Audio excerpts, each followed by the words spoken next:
Hey, what's going on, my dudes? James here, living life from dusk till dawn. I'm not gonna bother turning the air down.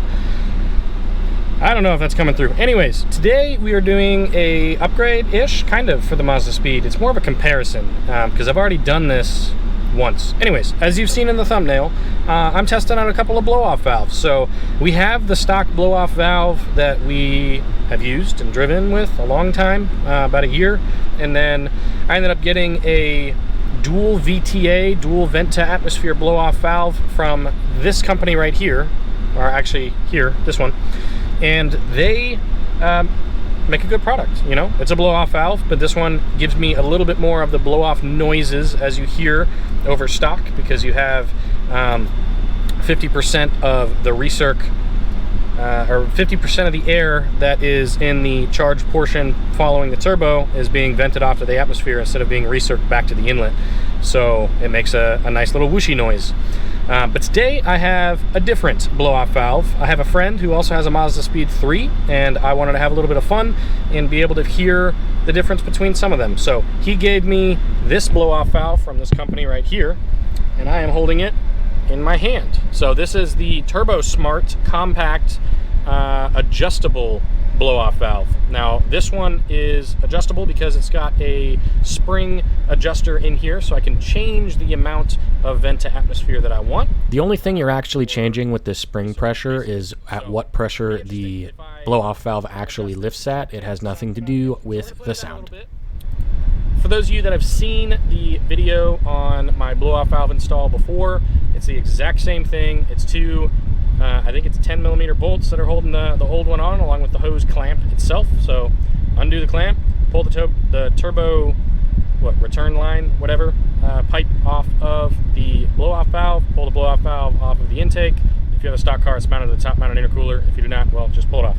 And then, yeah, we'll get the new one thrown on, listen to it. We're gonna go for a drive for both of them and listen to some sounds. So probably a short video, but mostly noises coming from the engine bay. So let's check it out.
I'm going to go ahead and get the Turbosmart blow-off valve thrown in, and then starting on the softest setting for the spring, we'll do the same rev tests with the hood shut and open, and then go for the same drive.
Okay, next I'm going to be adjusting to the stiffest setting, and then I'll probably dial it in to where I want it for the car.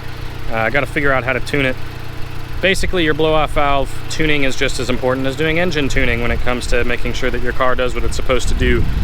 You don't want it lifting too early, you also don't want it lifting too late, and I gotta figure out how to do that. But that's not in this video, this is purely for sound, so let me adjust it to the Titan setting just by turning it counterclockwise, and then there we go. We'll go hear more sound clips.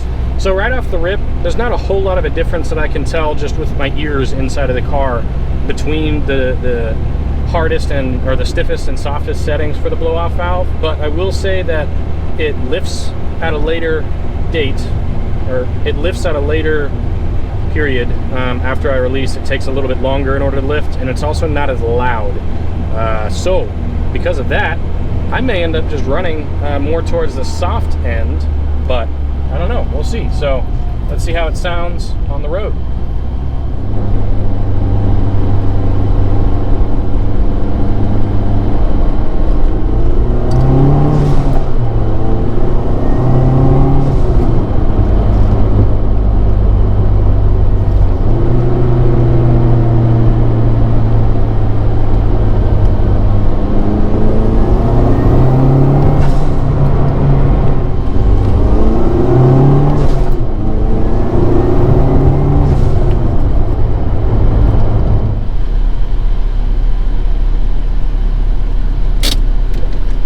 Have it, the CorkSport the CorkSport Dual VTA Atmosphere blow-off valve versus the Turbosmart